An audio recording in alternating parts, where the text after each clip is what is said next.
dan selamat datang di acara Diseminasi Budaya Positif di SMP Negeri 4 Undoyo. Yang terhormat Kepala SMP Negeri 4 Undoyo, yang kami hormati pemateri acara Diseminasi Budaya Positif atas nama Ibu Niputu Rizkiana Dewi SPD, calon guru penggerak Angkatan 9 Kabupaten Jembrana. Yang kami hormati teknisi acara Diseminasi Budaya Positif atas nama Bapak Igusti Ngurah Kade Ari Satya SPD, serta yang kami hormati seluruh rekan guru yang berkesempatan hadir dalam acara hari ini. Om Swastiastu. Om Swastiastu. Assalamualaikum warahmatullahi wabarakatuh. Salam sejahtera untuk kita.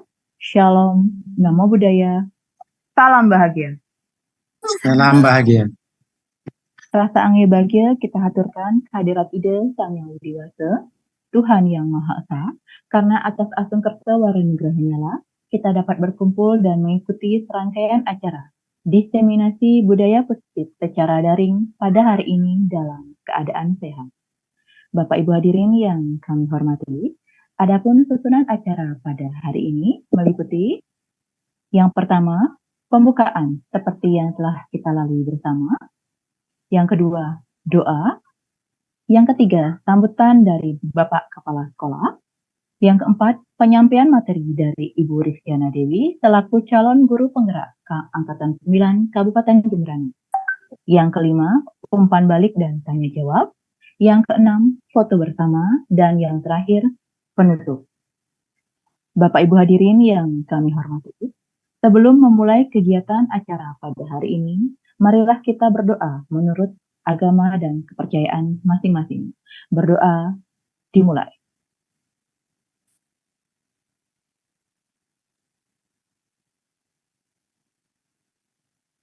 Berdoa selesai. Acara selanjutnya adalah sambutan dari Bapak Kepala SMP Negeri 4 Mendulu. Kepada Bapak Kepala Sekolah, kami silakan.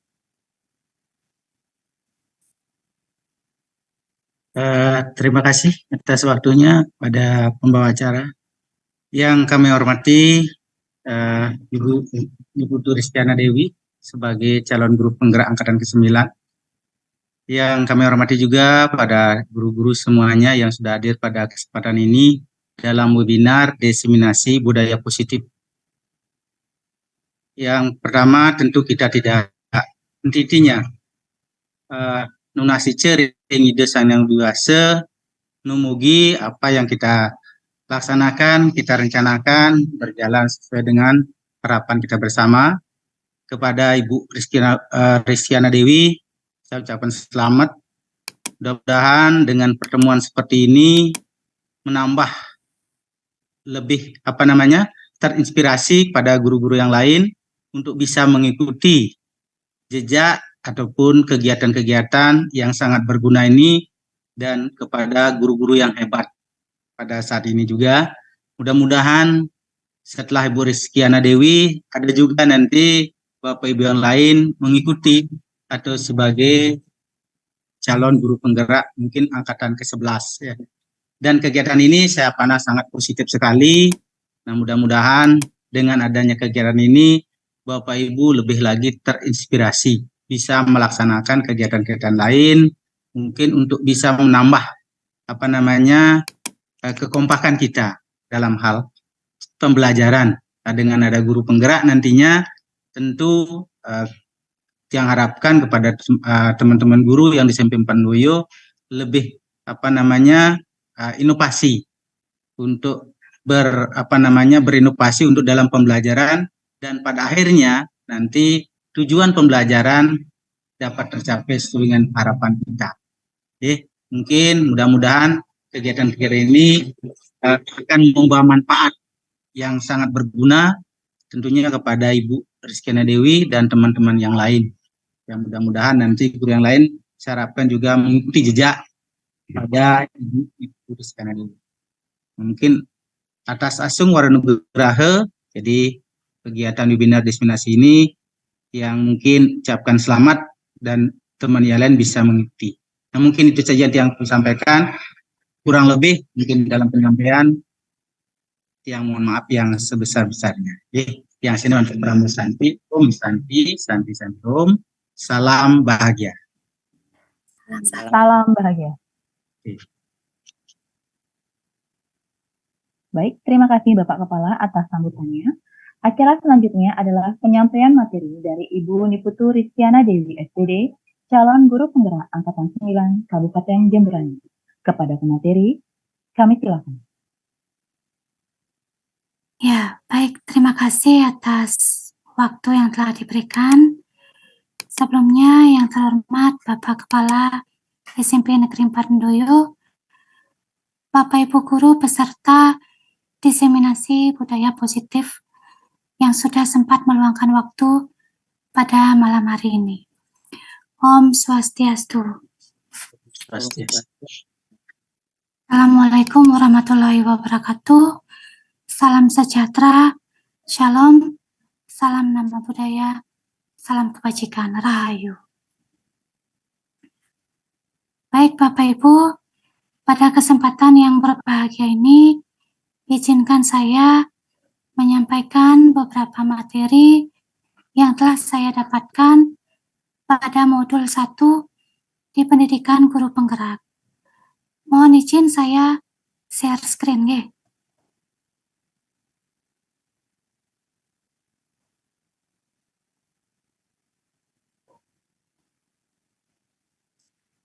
Apakah sudah bisa terlihat Bapak Ibu? Sudah, Ibu. Sampun. Sudah.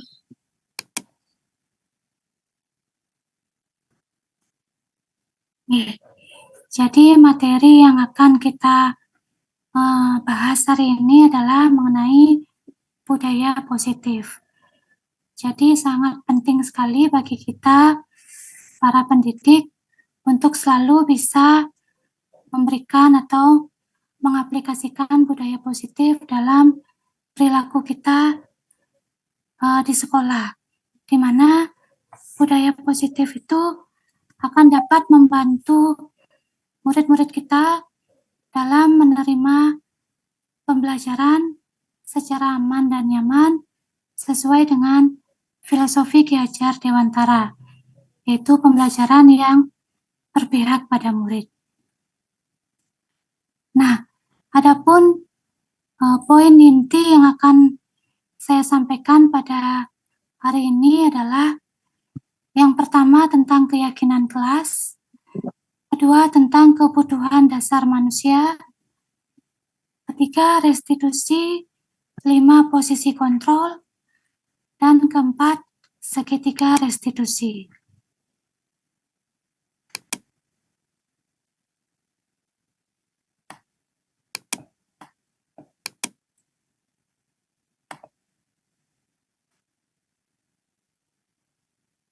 Ya, jadi sebelumnya, apakah teman-teman sudah pernah mendengarkan tentang keyakinan kelas? Sudahkah pernah Bapak Ibu Guru menerapkan tentang keyakinan kelas dalam pembelajaran? Nah, belum, ya? Belum. Nah, sekarang kita akan mempelajari apa itu keyakinan kelas, mengapa keyakinan kelas, mengapa tidak peraturan kelas saja, mengapa adanya keyakinan kelas penting untuk terbentuknya sebuah budaya positif, dan bagaimana mewujudkan keyakinan kelas yang efektif.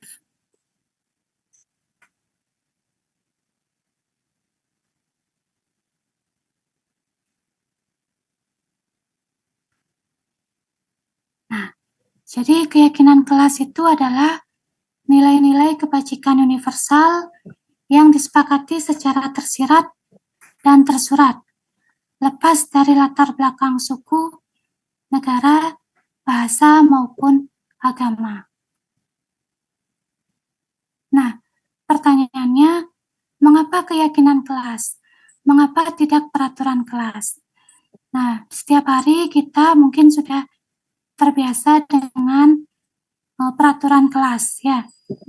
Nah, kalau keyakinan kelas itu lebih menekankan pada keyakinan seseorang akan lebih memotivasi seseorang dari dalam.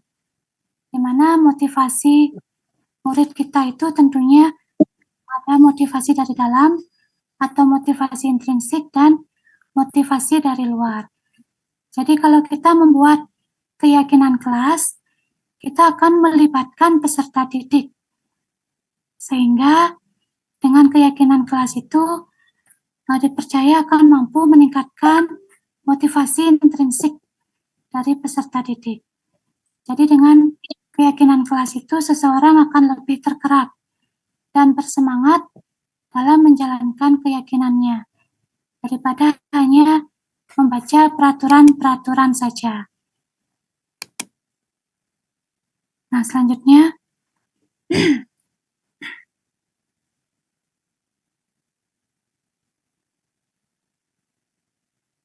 mengapa adanya keyakinan kelas penting untuk terbentuknya sebuah budaya positif? Jadi keyakinan kelas itu berawal dari nilai-nilai kebajikan yang dapat menjadi landasan kita dalam membuat suatu keyakinan kelas. Nah, apa saja keyakinan nilai-nilai kebajikan tersebut? Nilai-nilai kebajikan itu seperti yang kita yakini bersama adalah seperti nilai disiplin, toleransi, kerjasama, gotong royong, dan lain sebagainya ya. Nilai-nilai kebajikan yang ada pada keyakinan kelas dapat menumbuhkan disiplin positif sehingga terbentuk suatu budaya positif di kelas atau di sekolah. Nah, kemudian bagaimana mewujudkan keyakinan kelas yang efektif?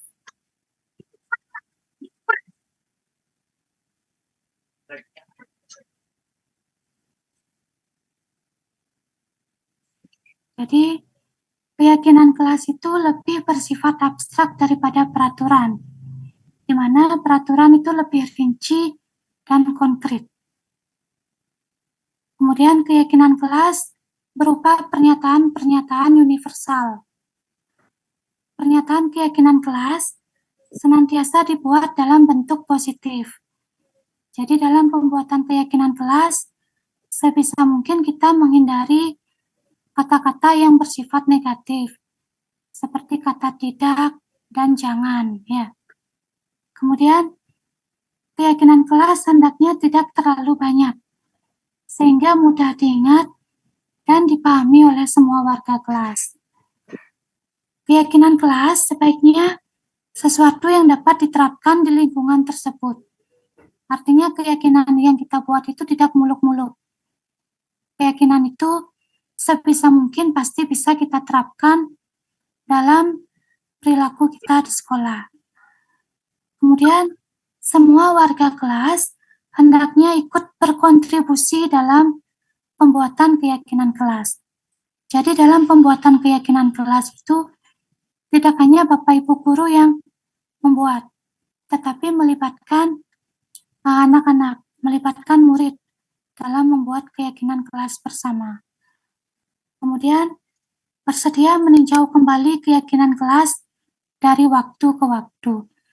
Jadi keyakinan kelas itu tidak hanya dibuat sekali saja dalam awal pertemuan, namun keyakinan kelas itu selalu kita tinjau, selalu kita ingatkan kepada peserta didik kita. Nah, bagaimana prosedur pembentukan keyakinan kelas atau keyakinan sekolah?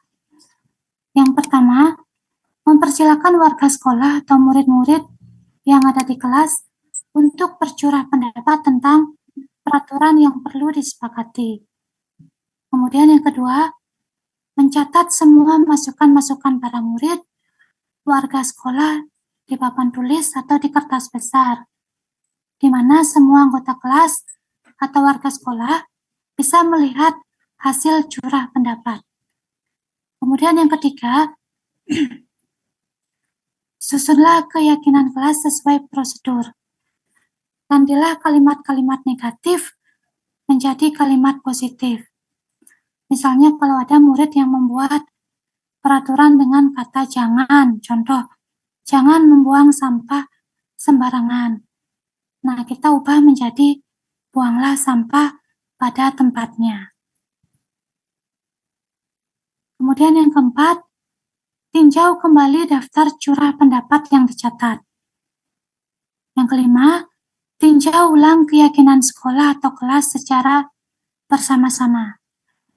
6. Setelah keyakinan kelas atau sekolah dibuat, semua warga kelas atau sekolah dipersilakan meninjau ulang dan menyetujuinya dengan menandatangani keyakinan kelas atau sekolah tersebut. Kemudian yang ketujuh, keyakinan kelas atau sekolah selanjutnya bisa dilekatkan di dinding tempat yang mudah dilihat semua warga kelas atau sekolah. Nah, ini adalah contoh keyakinan kelas yang saya buat bersama dengan murid-murid kelas 9C ya. Jadi setiap anggota kelas perlu merasa senang. Setiap anggota kelas perlu belajar.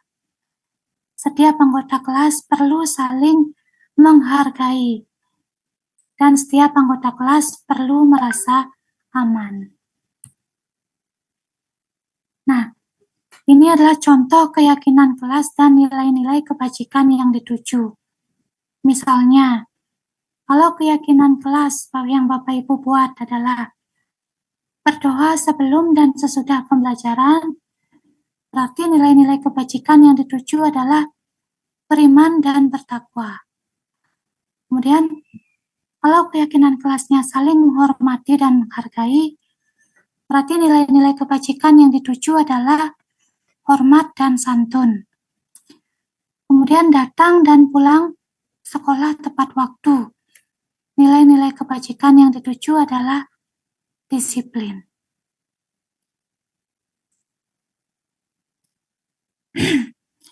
Nah, berikut ini adalah dokumentasi pembentukan keyakinan kelas. Nah, dokumentasi ini saya buat bersama dengan anak-anak kelas 9A juga nih. Jadi, siswa menuliskan peraturan kelasnya, kemudian menempelkan di papan tulis, supaya nantinya bisa dilihat oleh teman-teman yang lain. Nah, ini mungkin ada kesalahan teknis, fotonya lagi satu tidak bisa terlihat nih. Guru dan siswa bersama-sama memilih peraturan kelas yang dijadikan keyakinan kelas. Jadi setelah anak-anak membuat peraturan yang mereka buat dalam sticky note, mereka tempelkan ke papan tulis. Setelah itu, guru dapat menyeleksi peraturan-peraturan yang mana yang bisa dibuat menjadi keyakinan kelas.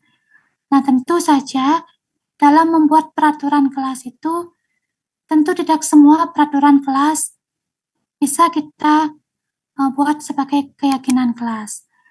Karena mungkin dalam prosesnya ada beberapa anak yang ingin membuat peraturan untuk membuat mereka nyaman. Misalnya, selama proses pembelajaran, boleh membawa makanan dan minuman.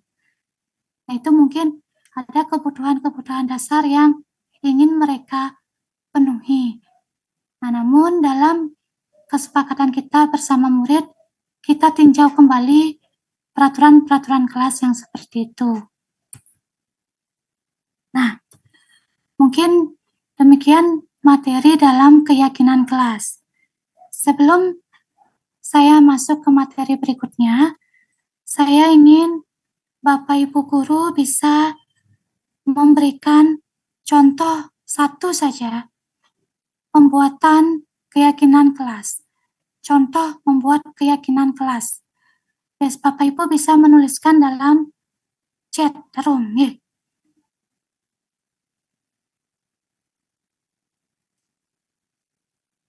Bapak Ibu bisa membuat sebuah contoh kalimat keyakinan kelas dalam chat room-nya.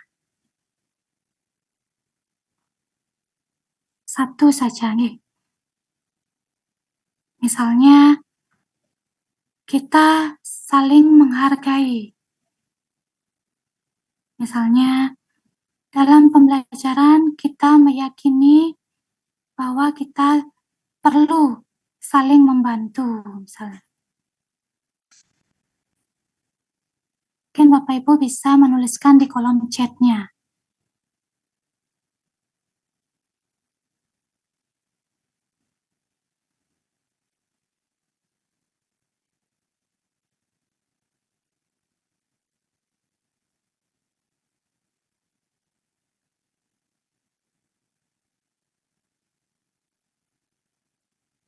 Bapak Ari mungkin bisa diperlihatkan kolom chat-nya nggih.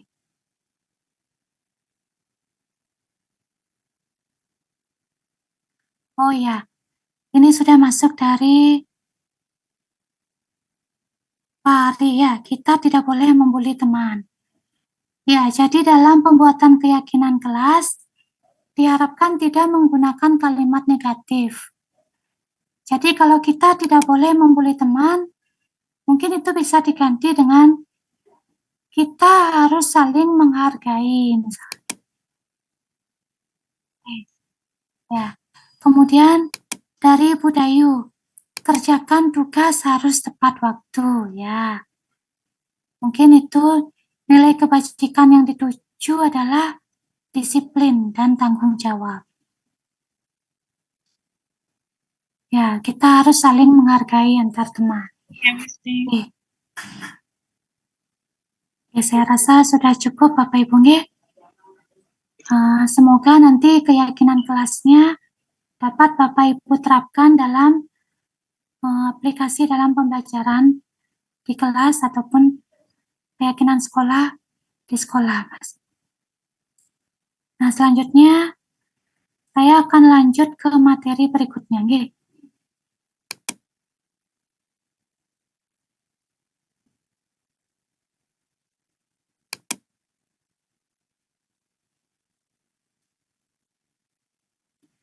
Ya, jadi materi berikutnya adalah tentang 5 kebutuhan dasar manusia.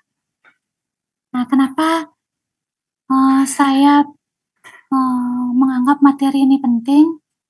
Karena tidak bisa dipungkiri kita dalam keseharian kita di sekolah pasti sering menemukan pelanggaran-pelanggaran yang dilakukan oleh siswa atau murid-murid kita.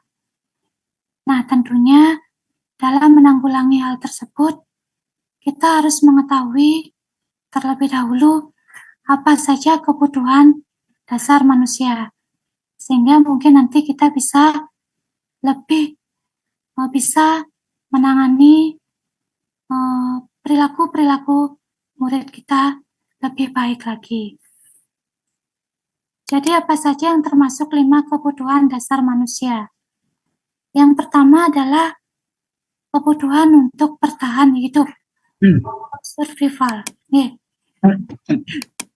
Jadi kebutuhan untuk bertahan hidup ini yang dimaksud adalah kesehatan, rumah, makanan, rasa aman, pangan, sandang, dan papan. Itu kebutuhan pokok.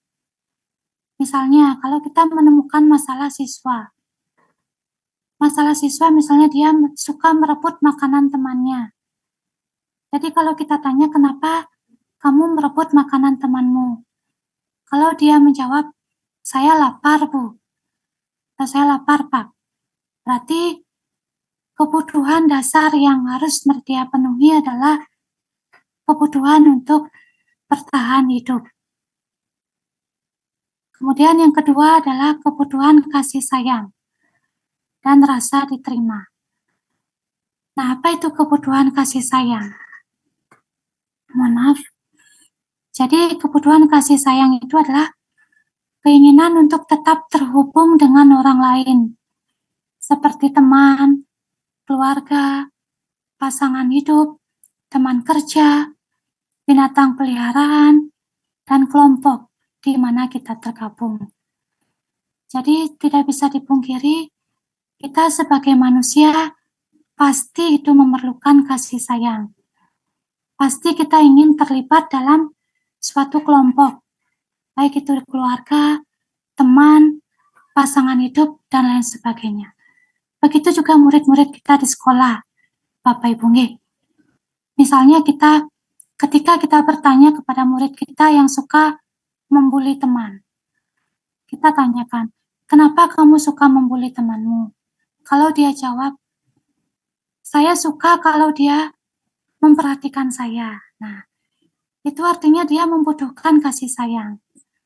Nah, ketika kita telah lebih lanjut kasusnya, kemudian kita panggil orang tuanya, kemudian dia merasa bahwa orang tuanya memperhatikan dia. Dia senang kalau orang tuanya memperhatikan. Berarti kebutuhan dasar yang mereka harus penuhi adalah kebutuhan kasih sayang. Nah, kemudian selanjutnya adalah kebutuhan kebebasan atau kebutuhan akan pilihan, yaitu menginginkan pilihan, banyak bergerak, suka mencoba-coba, tidak terlalu terpengaruh orang lain, dan senang mencoba hal baru dan unik.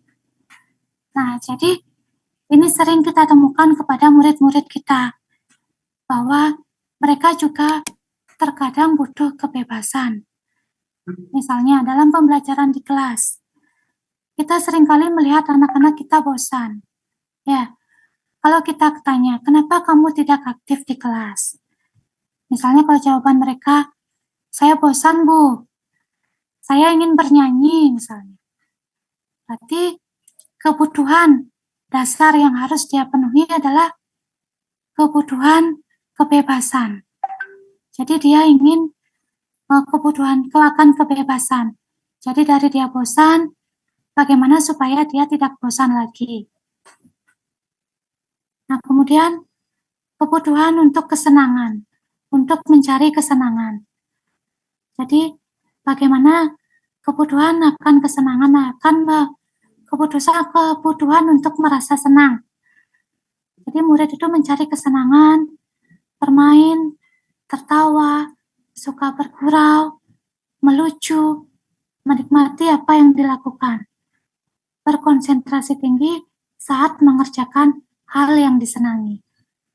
Jadi dalam pembelajaran di kelas, kalau kita ajak kadang anak-anak kita bernyanyi, kemudian bermain game, tentu mereka akan merasa lebih senang, merasa lebih termotivasi dalam mengikuti pembelajaran. Kemudian yang terakhir adalah kebutuhan akan penguasaan, yaitu kebutuhan akan pengakuan atas kemampuan atau power. Jadi keinginan untuk dianggap berharga, bisa membuat perbedaan, bisa membuat pencapaian, kompeten, diakui, atau dihormati. Nah, ini sering juga kita jumpai pada murid-murid kita. Misalnya, ada ketua kelas yang melaporkan tindakan temannya yang tidak mau menuruti perintah ketua kelas, misalnya untuk melaksanakan piket kelas. Jadi, dari ketua kelas tersebut mungkin dia ingin kebutuhan dasarnya akan pengakuan, akan powernya supaya teman-temannya mau mengikuti apa perintahnya. Jadi itulah tentang 5 kebutuhan dasar manusia. Nah, sekarang saya lanjutkan pada materi 5 posisi kontrol. Jadi apa itu posisi kontrol? Melalui serangkaian riset dan berdasarkan pada teori kontrol Dr. William Glasser Hossein yang diterapkan seorang guru, orang tua, ataupun atasan dalam melakukan kontrol. Jadi kelima posisi kontrol tersebut adalah penghukum, pembuat merasa bersalah, posisi teman, posisi pemantau, dan posisi sebagai manajer. Nah, sebelum lanjut ke materi, saya ingin bertanya kepada Bapak Ibu Guru, biasanya Bapak Ibu Guru dalam melakukan pembelajaran ataupun pengajaran di sekolah, Bapak Ibu Guru lebih sering memposisikan diri sebagai apa? Apakah sebagai penghukum, pembuat merasa bersalah, posisi sebagai teman, posisi pemantau, atau posisi sebagai manajer?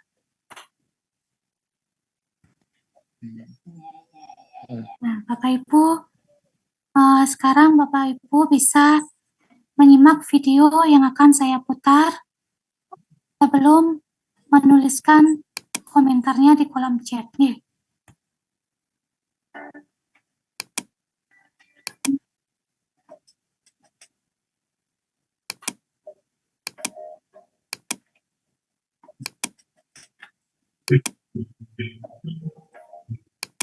Naren!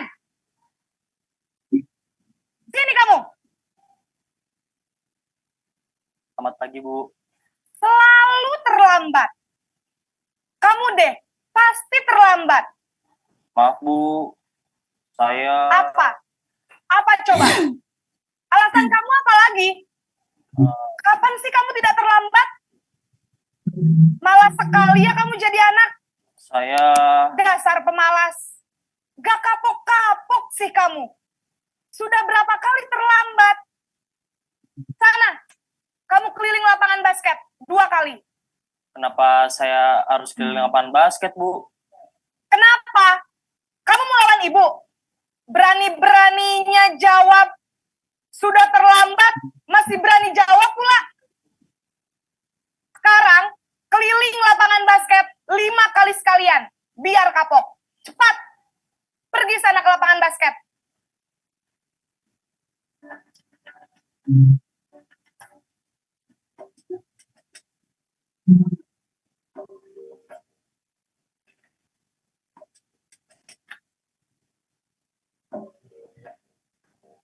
Naren!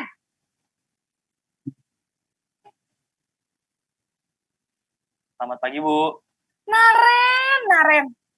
Kamu kenapa terlambat lagi, nak? Ya Tuhan, Naren. Kamu senang ya bikin ibu susah ya? Kalau kamu terlambat lagi, nanti ibu yang ditegur bapak kepala sekolah, nak. Disangka ibu tidak bisa membina kamu. Duh, gimana ini?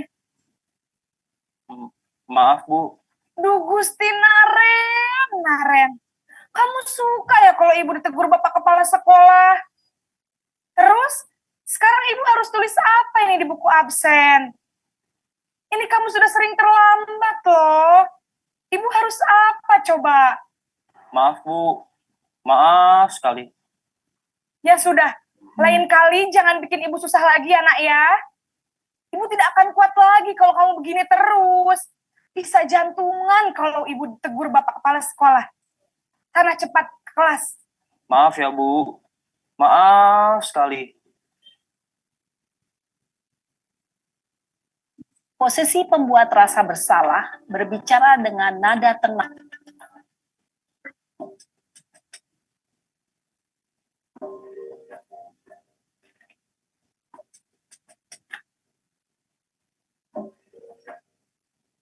Naren!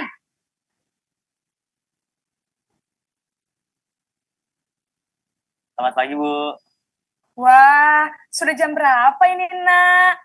Terlambat lagi ya sayang. Iya, Bu. Habis ibu saya lupa bangunkan saya, Bu. Kamu malah menyalahkan ibu kamu. Kamu bukannya anak yang larinya paling kencang. Kok terlambat sih? Iya, Bu. Saya memang terlambat bangun tadi. Jadi, biarpun saya lari kencang, tetap gak kekejar, Bu. Ya sudah sana. Nanti lain kali larinya lebih kencang lagi ya. Biar gak terlambat lagi. Bikin seneng ibu. Demi ibu. Bisa kan? Bisa lah, Bu. Ya sudah sana masuk kelas. Ibu beresin urusan absen kamu. Kamu ini ada-ada saja.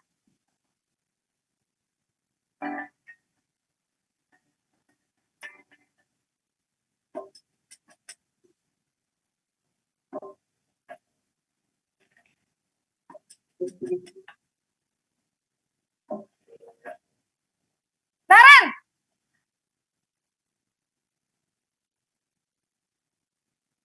pagi, Bu. Naren, apa peraturan sekolah kita tentang jam berapa kita harus masuk sekolah, nak? Kita harus di sekolah jam 7, Bu. Iya, betul. Sekarang sudah jam 7.20. Naren sudah tahu konsekuensinya jika terlambat hadir. Paham, Bu. Saya harus tinggal kelas pas jam istirahat selama 20 menit. Iya, benar. Konsekuensinya demikian. Jadi nanti jam 9.30, pas istirahat, kamu harus tinggal di kelas, kerjakan tugas tambahan untuk ketertinggalan kamu, ya? Baik, Bu.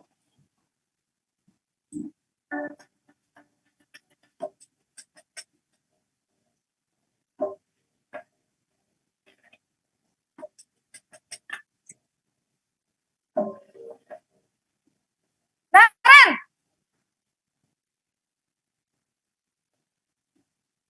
Selamat pagi, Bu.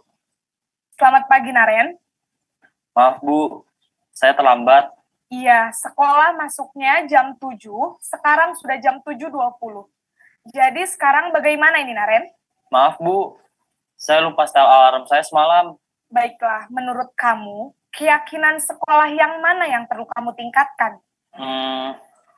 Menghargai diri sendiri dan orang lain mungkin ya, Bu. Setuju. Jadi, apakah Naren meyakini prinsip saling menghormati tersebut? Iya, Bu. Saya meyakininya. Apakah Naren bersedia memperbaiki masalah keterlambatan ini? Bersedia, Bu.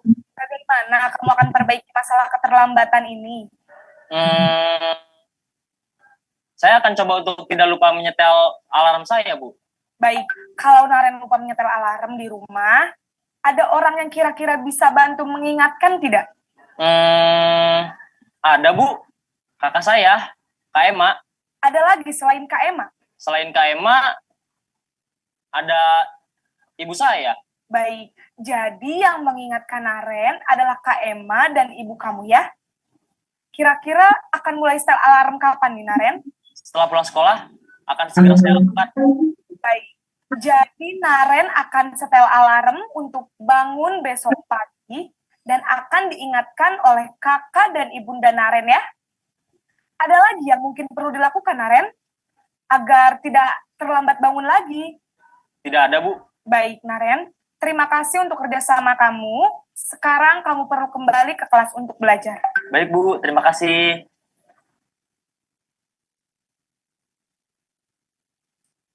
Nah, demikianlah video dari 5 posisi kontrol. Semoga Bapak Ibu tadi dapat menyimaknya dengan baik. Nih.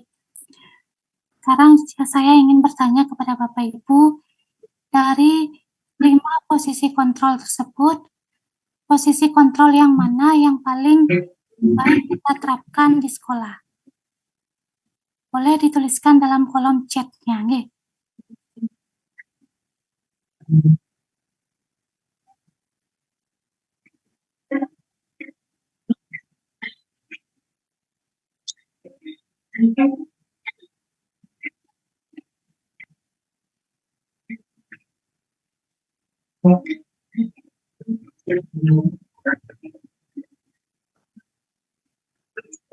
Ya, kalau dari Pak Ardi, posisi sebagai teman. Bapak Kepala, posisi sebagai manajer. Ya, jadi dari kelima posisi kontrol tadi adalah posisi yang paling baik diterapkan adalah posisi sebagai manajer. Di mana kita dalam menangani pelanggaran siswa, itu kita melibatkan siswa dalam mencari solusinya. Jadi bukan menghukum. Karena menghukum itu ada unsur menyakiti baik secara verbal maupun secara fisik, yang mana nantinya anak tersebut bisa berdampak lebih buruk lagi. Kalau posisi sebagai teman, mungkin ini posisinya sudah baik, namun dampaknya kepada anak-anak itu kurang baik, karena jika kita memposisikan diri sebagai teman, maka seperti tidak ada jarak antara guru dan teman. Jadi mungkin saja nanti siswa itu kurang menghormati atau menghargai Bapak Ibu Guru. Baik teman-teman, saya lanjutkan ke materi berikutnya.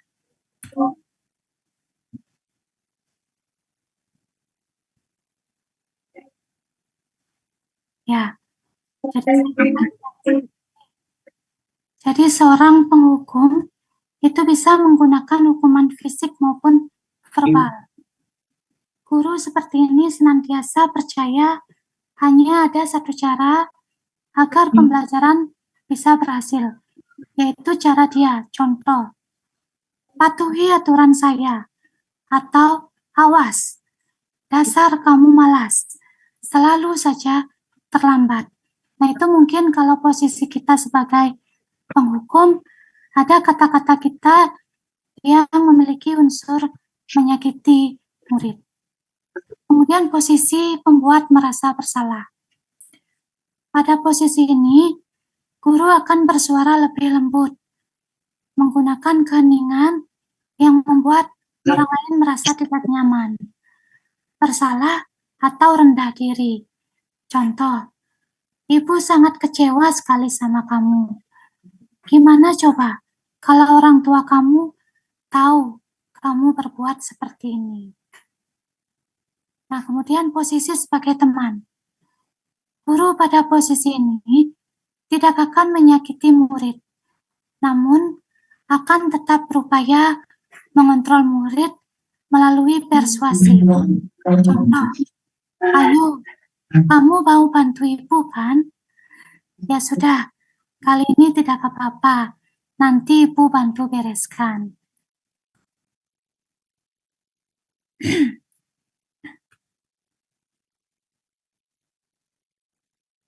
Kemudian, posisi sebagai pemantau. Posisi sebagai pemantau itu berdasarkan pada peraturan-peraturan dan konsekuensi. Seorang pemantau sangat mengandalkan penghitungan, catatan, data yang digunakan sebagai bukti atas perilaku seseorang yang menunjukkan tanggung jawab guru dalam mengontrol murid. Contoh, peraturannya apa? Apa yang telah kamu lakukan? Sanksi atau konsekuensinya apa? Nah, biasanya dalam posisi sebagai pemantau, itu biasanya kita memberikan bukti-bukti dalam bentuk angka yang akurat. Misalnya, seperti dalam video tadi, kamu sudah terlambat 20 menit. Berarti konsekuensinya harus mengikuti pembelajaran lebih selama 20 menit. Seperti itu. Kemudian kalau posisi sebagai manajer, posisi ini di mana guru berbuat sesuatu bersama dengan murid, mempersilahkan murid mempertanggungjawabkan perilakunya, mendukung murid agar dapat menemukan solusi atas permasalahannya sendiri. Jadi kita membangun atau mendorong inisiatif murid untuk mencari solusi dari permasalahannya. Contoh, apa yang kita yakini? Apakah kamu meyakininya? Jika kamu meyakininya, apakah kamu bersedia memperbaikinya? Kemudian, apa rencana kamu untuk memperbaiki hal ini? Nah, dalam 5 posisi kontrol itu, ini erat kaitannya dengan restitusi. Jadi pemberian restitusi.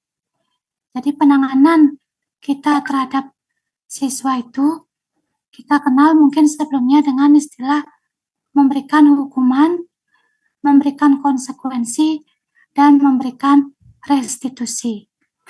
Jadi apa itu restitusi?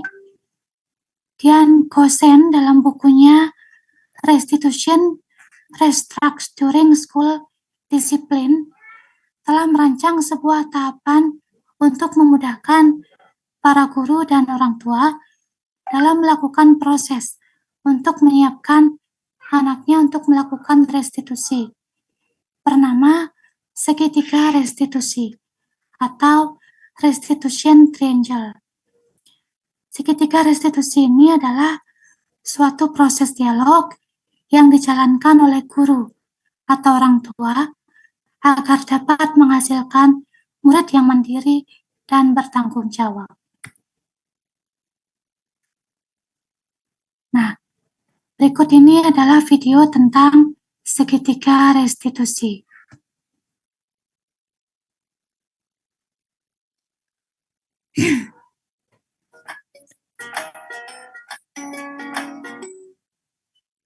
Salam dan bahagia Ibu dan Bapak guru hebat.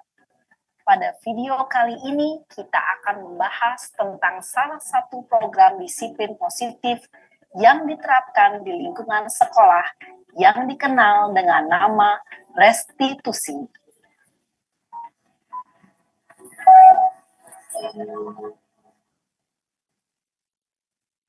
Restitusi dikembangkan oleh pakar pendidikan Diane Gossen, berlandaskan pada teori kontrol Dr. William Gleiser.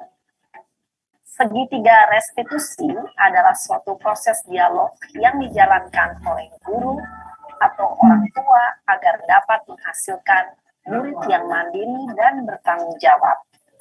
Pada saat guru di posisi manajer, aspek yang dikembangkan pada murid adalah motivasi intrinsik, sehingga penanaman nilai-nilai kebajikan dapat tumbuh dan berkembang menjadi suatu kebiasaan positif yang akhirnya membentuk karakter murid. Proses dialog ini terdiri dari 3 langkah yang digambarkan pada ketiga sisi pada segitiga restitusi. Sisi pertama adalah menstabilkan identitas. Sisi yang kedua adalah validasi tindakan yang salah. Dan sisi yang ketiga adalah menanyakan keyakinan. Ibu dan Bapak guru, berikut ini akan ditunjukkan bagaimana seorang guru berada dalam posisi manajer menggunakan penerapan segitiga restitusi.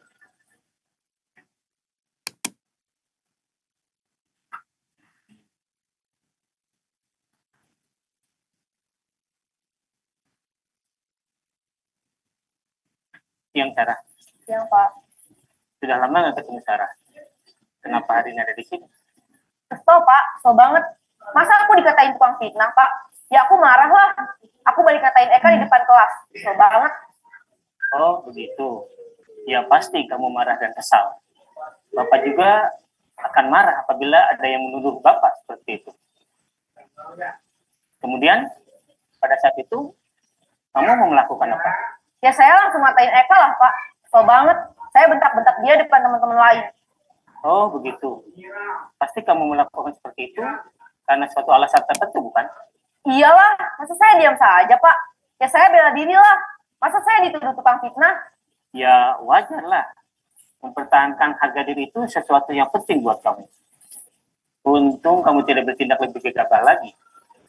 Hanya membentak-bentak. Iya Pak. Untung saya masih bersabar dan hanya membentak saja. Udah gemes padahal. Saya pasti bela diri lah. Ya, pasti ya. Tapi kamu memilih untuk tetap bertahan dan bersabar. Kamu memilih untuk tidak berbuat lebih parah lagi, bukan? Iya. Nah, sekarang coba kita lihat lagi. Tindakan kamu yang bentak-bentak Eka di kelas. Tindakan kamu itu kira-kira sesuai dengan keyakinan kelas atau prinsip kamu tidak? Enggak lah Pak. Capek Pak jadi pemarah. Jadi keyakinan atau prinsip mana yang kurang sesuai dengan keinginan kamu? Ya, saya sebenarnya sangat menghargai orang lain. Mungkin saat itu saya menjadi emosi. Jadi tidak menunjukkan sikap itu. Kamu meyakini tidak? Menghargai orang lain itu penting buat kamu. Yakinlah Pak. Iya, setuju. Kita harus saling menghargai. Namun, ada juga keyakinan yang kita sepakati yang perlu kita jalankan apabila kita sedang marah, bukan? Ya, saya bisa lebih proaktif, mulai dengan diri sendiri. Saya bisa jadi lebih bersabar, mengambil waktu jeda untuk berpikir mau apa selanjutnya. Kira-kira kamu bersedia memperbaiki masalah ini tidak? Bersedia, Pak. Kalau kamu memperbaiki masalah ini, kamu akan menjadi orang seperti apa? Saya akan menjadi orang yang bertanggung jawab kali ya, Pak. Dan senantiasa proaktif. Iya, menurut kamu bagaimana rasanya menjadi orang seperti itu? Ya nyaman lah, bangga bisa bersabar dan menahan diri. Baiklah kalau begitu. Yuk kita pikirkan bagaimana memperbaiki masalah ini.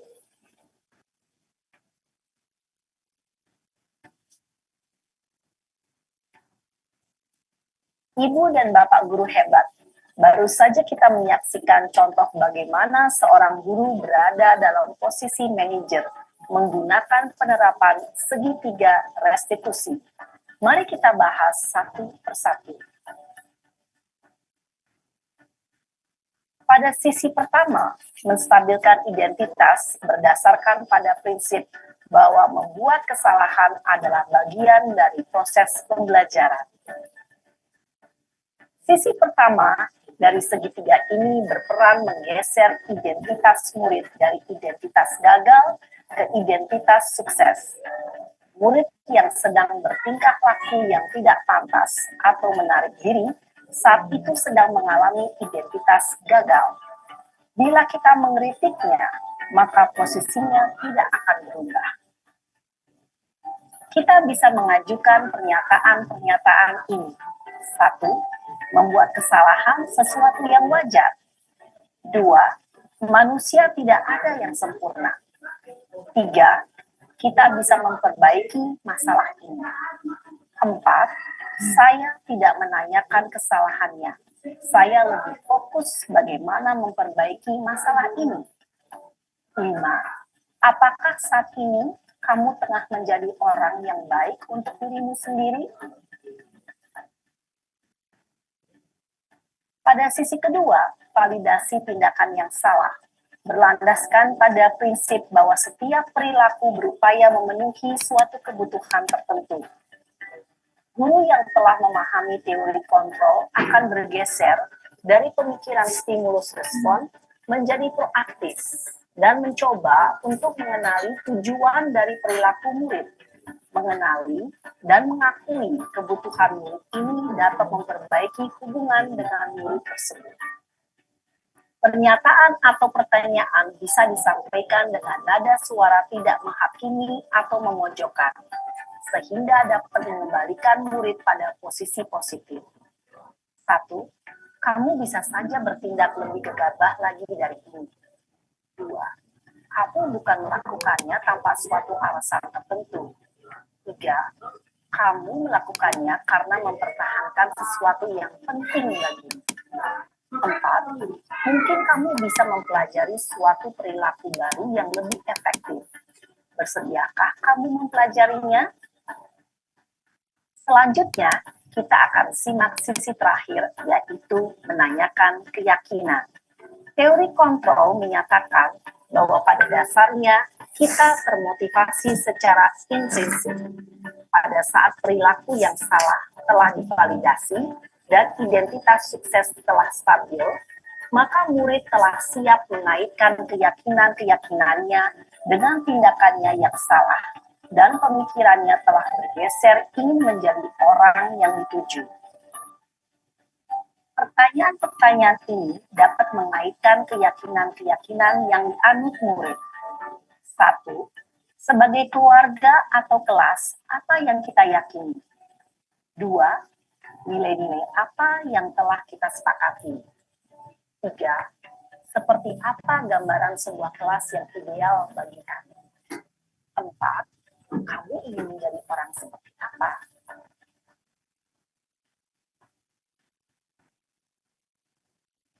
Dalam menerapkan segitiga restitusi, perlu diperhatikan beberapa hal, yaitu 1. Perilaku yang salah perlu dikaitkan dengan nilai-nilai atau keyakinan-keyakinan yang telah disepakati atau dituju. 2. Kesediaan orang yang melakukan kesalahan untuk memperbaiki masalah. 3.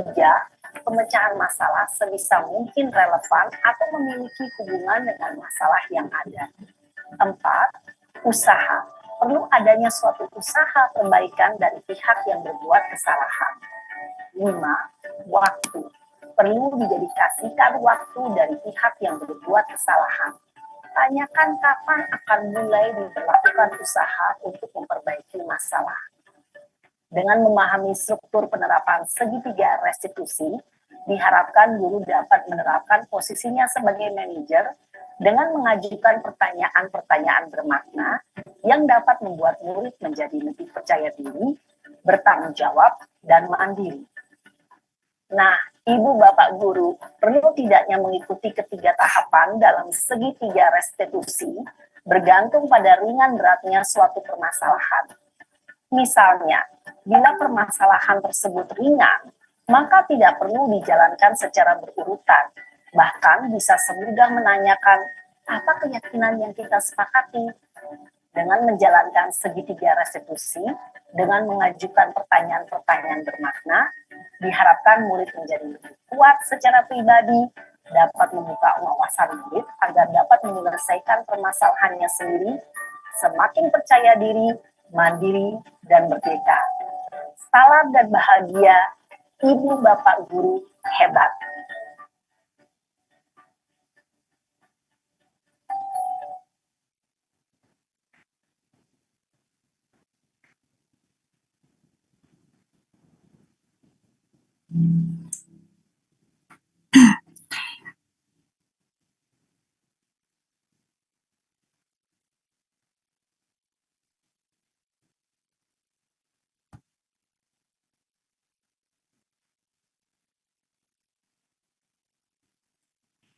Ya, jadi demikianlah Bapak Ibu video tentang penerapan segitiga restitusi, di mana dalam penerapan segitiga restitusi itu ada 3 langkah.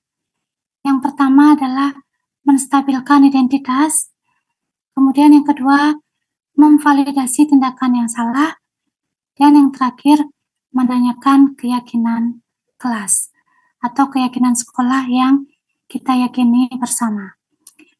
Nah, berikut ini saya akan tampilkan contoh video yang saya praktekkan langsung bersama siswa saya di sekolah.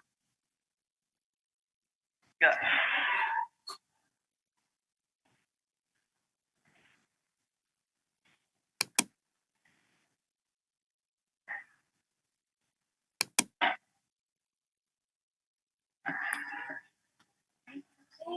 Selamat pagi. Apa kabar? Baik. Sudah sarapan? Itu tahu nggak kenapa ibu panggil aku terus?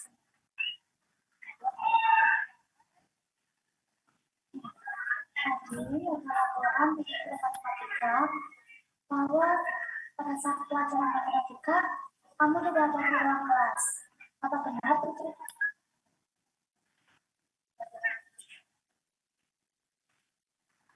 Tahu, tapi kamu tidak di mana?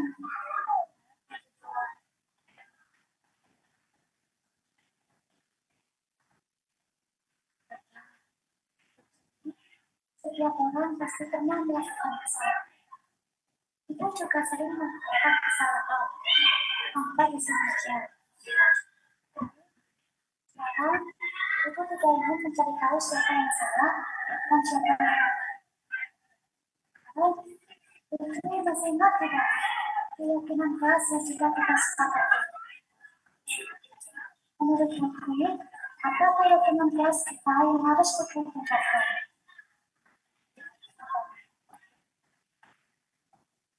Baiklah, Ibu setuju Putri.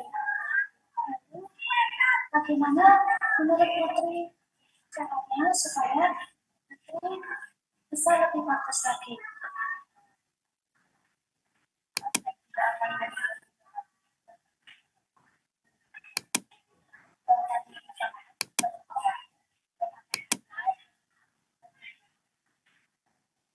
Sekali solusi dari kamu bisa mengkaji peraturan lebih baik lagi. Lalu, kira-kira mulai kapan kamu akan melakukan hal itu? Saya akan melakukan.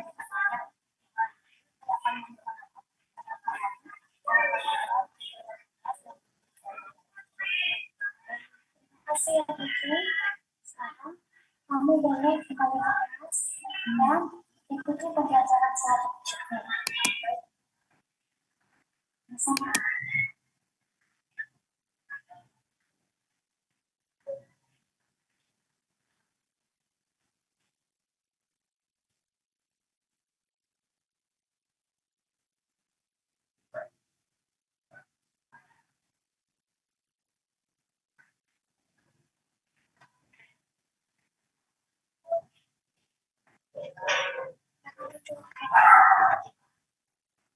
Selamat siang, Indra. Sekolah siang. Indra, kamu tahu nggak apa alasan kenapa kamu siang? Tadi, itu ada laporan dari bahasa Inggris. Kayu. Beliau, kamu terlambat datang ke sekolah dan terlambat mengikuti pembelajaran beliau di kelas. Karena kalau boleh tahu, kamu terlambat karena apa?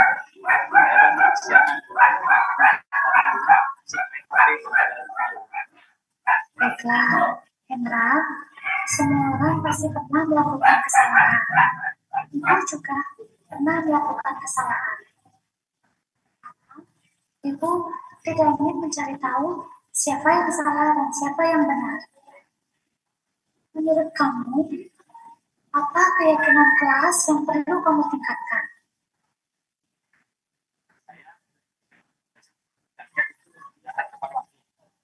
Harus datang tepat waktu, ya. Nah, bagaimana caranya supaya kamu bisa datang tepat waktu?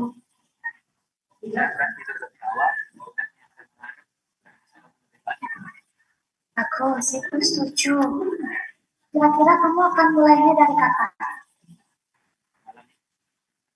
Malam ini, kamu akan tidur lebih awal dan jangan lupa menyalakan alarm supaya tidak bangun terlambat lagi, ya. Bagus sekali. Sekarang, silakan kamu kembali ke kelas dan ikuti pembelajaran selanjutnya. Dan aku berharap ke depannya kamu bisa datang tepat waktu dan tidak terlambat lagi, ya. Ya, baiklah. Silakan kamu kembali ke kelas.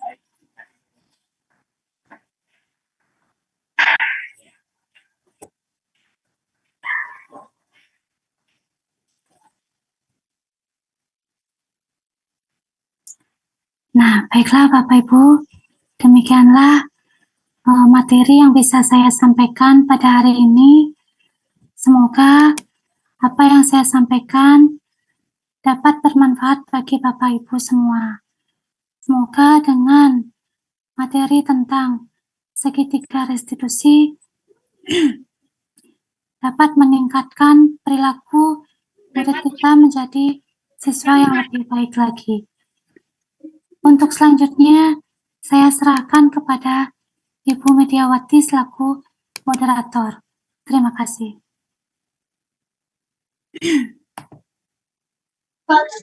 Baik, terima kasih atas materi yang luar biasa yang telah disampaikan oleh Ibu Rizkyana Dewi selaku calon guru penggerak angkatan 9 Kabupaten Jemberana. Baik, Bapak Ibu guru yang kami hormati, selanjutnya kami buka sesi tanya jawab dan pemberian umpan balik. Kami batasi untuk 2 orang penanya. Jika ada hal-hal yang perlu ditanyakan kepada pemateri, kami silakan.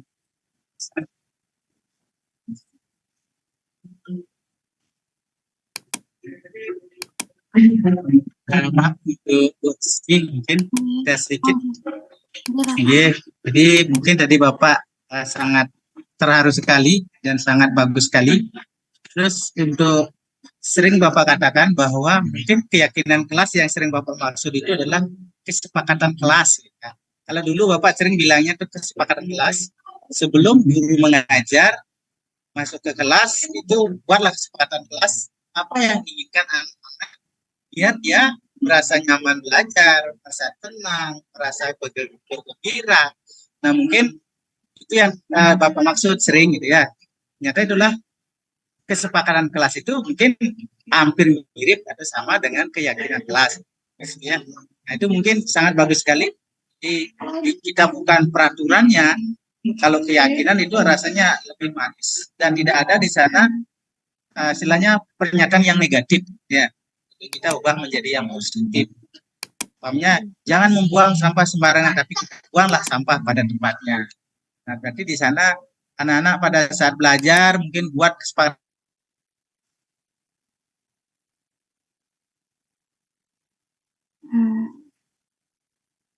Maaf, macet Bapak nih.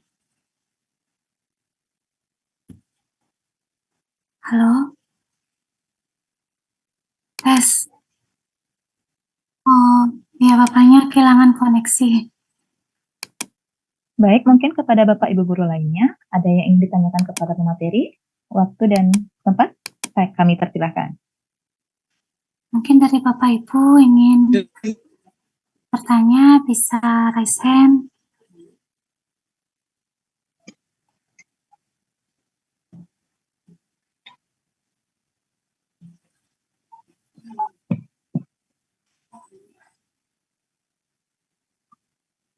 Selamat malam, Rizky. Oh ya, selamat malam Ibu Dayu. Ya, materinya sangat menarik sekali ya, tentang keyakinan kelas gitu. Tadi saya menonton videonya, ada beberapa bagaimana cara menangani siswa, itu sangat menarik sekali. Jadi kita sebagai guru bisa memberikan sedikit inspirasi ketika nanti kita menemukan siswa yang bandel atau dan lain sebagainya. Nah, ini ada sedikit yang ingin saya tanyakan, Bu Rizky. Sebentar. Ini, apakah pada saat Bu Rizky itu membuat keyakinan kelas ini, Bu Rizky menghadapi kesulitan saat membuatnya, dan kalau seandainya ada, bagaimana solusinya itu, Bu Rizky? Baik, terima kasih. Ya maaf tadi gininya, mungkin gininya ini habis. Nih, koneksinya terputus Ya, Bapak. koneksinya terputus. Nggih. Terus. Nih, Bu Media izin menanggapi tanggapan dari Pak Kepala Nggih.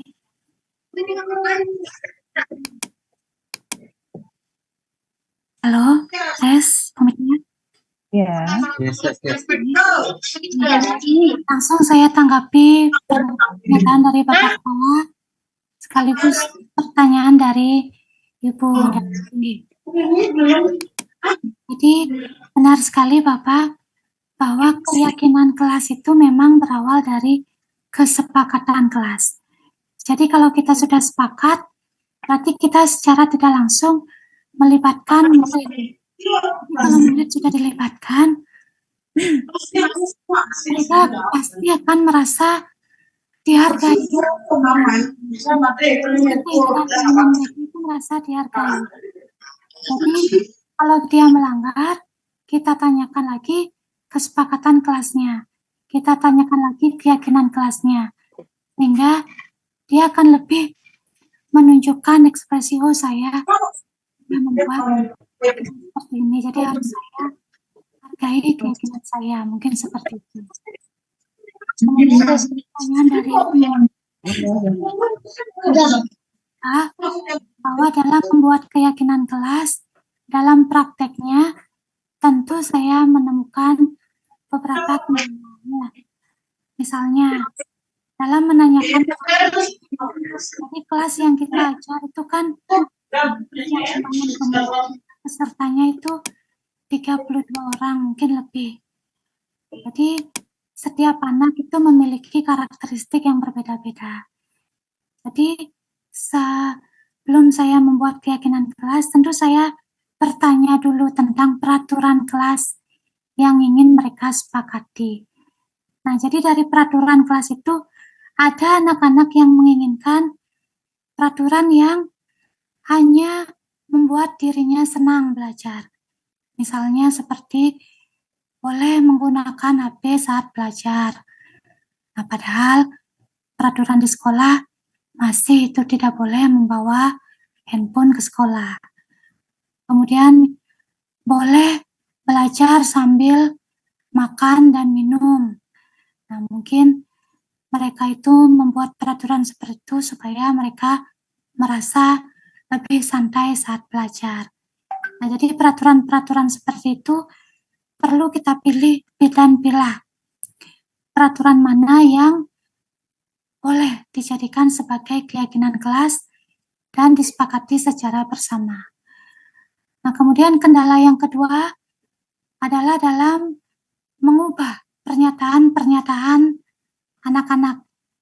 Biasanya anak-anak dalam membuat membuat peraturan itu lebih banyak menggunakan kalimat-kalimat negatif. Misalnya seperti, tidak boleh marah-marah di kelas, tidak boleh datang terlambat, tidak boleh mengganggu teman, seperti itu. Jadi di sanalah keterampilan kita bersama anak-anak bagaimana mengubah kalimat-kalimat negatif itu menjadi kalimat yang positif. Misalnya, tidak boleh membuang sampah sembarangan. Kita rubah menjadi, mari kita menjaga kebersihan kelas selama proses pembelajaran. Kemudian, tidak boleh mengganggu teman saat pembelajaran. Kita rubah kalimatnya menjadi, mari kita saling menghargai sesama teman. Seperti itu. Mungkin itu beberapa kendala-kendala yang saya hadapi ketika membuat sebuah keyakinan kelas. Terima kasih. Waktu saya kembalikan kepada moderator. Baik, terima kasih atas waktunya. Kepada Bapak Ibu Guru, adakah ingin ditanyakan lagi kepada pemateri? Untuk satu orang penanya lagi. Mungkin dari Bapak Ibu Guru ada yang ingin ditanyakan? Waktu dipersilahkan.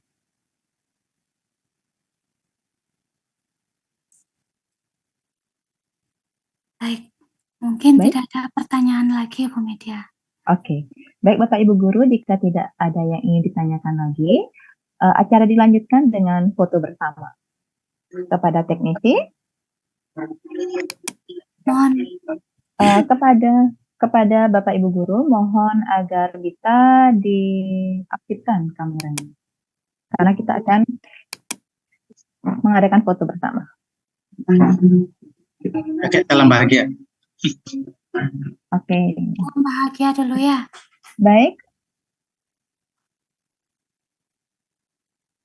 1, 2, 3.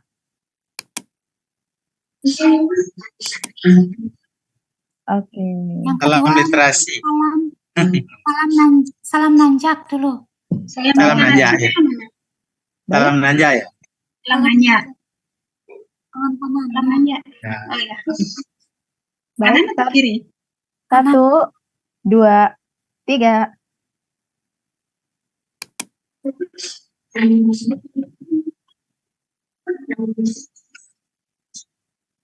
Salam literasi. L ya. Baik, salam literasi. L gini. L. Ya. Yang mana salam literasi, Pak Arum? Ya. L. Nggak kelihatan. Salam literasi. 1, 2, 3.